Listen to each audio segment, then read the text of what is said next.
Well, good morning, everybody. I had a fella ask me how to get this pin out of these. The only way to do it is compress it. But before you compress it,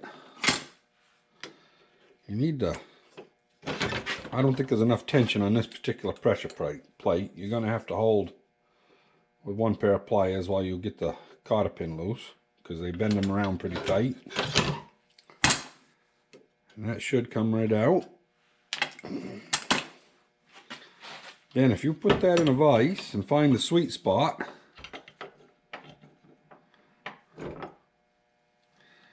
you know, there should be one at some point.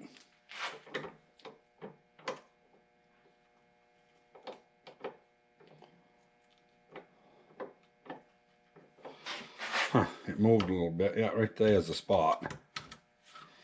So, it's dirty, of course. So, you know, you might have to tap it a little.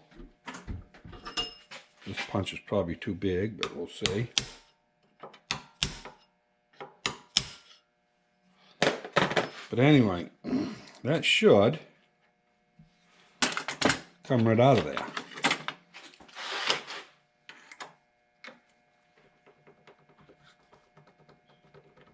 I'll try it here. I got my needle nose on it on the bottom. I don't know if it's coming or not, but I might have to get a long 3/16 bolt, but no, it's right there. And I'm going to go wire wheel this so it'll go back in. We got this one unpinned. You might as well see what makes it tick. See if we're still in the camera or not. Oh yeah. So anyway, you know, you can change your spring at this point, change your fork. It's not much to it. I mean, everything just kind of stacks together.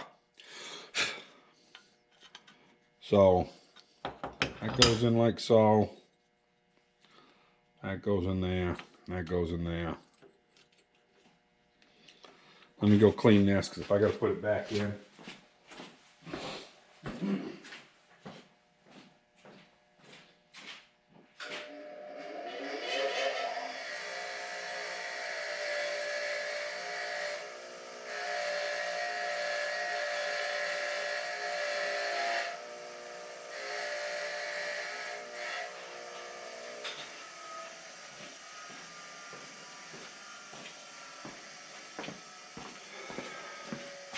Now, as you'll notice, these are all in the same direction.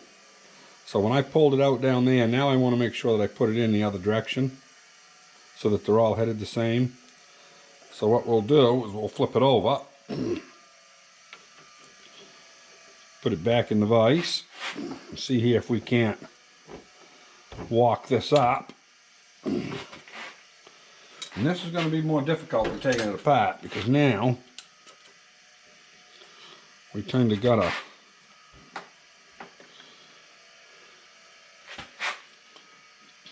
get stuff in the sweet spot here.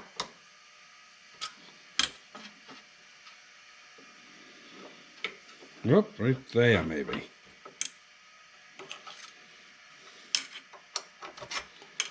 Okay, we got half of it in. So now we'll go to the other side where we can see where that sweet spot is. And matter of fact, I'm going to hold the bottom there with my finger. Make sure that I don't miss it. Oh, there's that. There's that. It's just kind of a contortion thing, you know, you got to frig around with it. But that's how you can get them in and out. You know, and if some of these guys that restore stuff, I mean, this here is really a good pressure plate. There's nothing wrong with it. I replaced the whole works when I did it, just because I'm kind of like that, you know. But anyway, just so we don't lose that pin,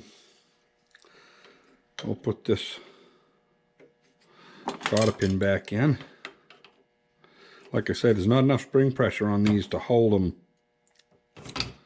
like a lot of them. So, come on. There we go. And I don't know if it's necessary, but I like to come right up around with these because I don't like cotter pins rattling. You know? Like this one here wasn't tight when it was put in. Probably never will move, never will come out, but I like to try to get them tight. Or as tight as you can anyway.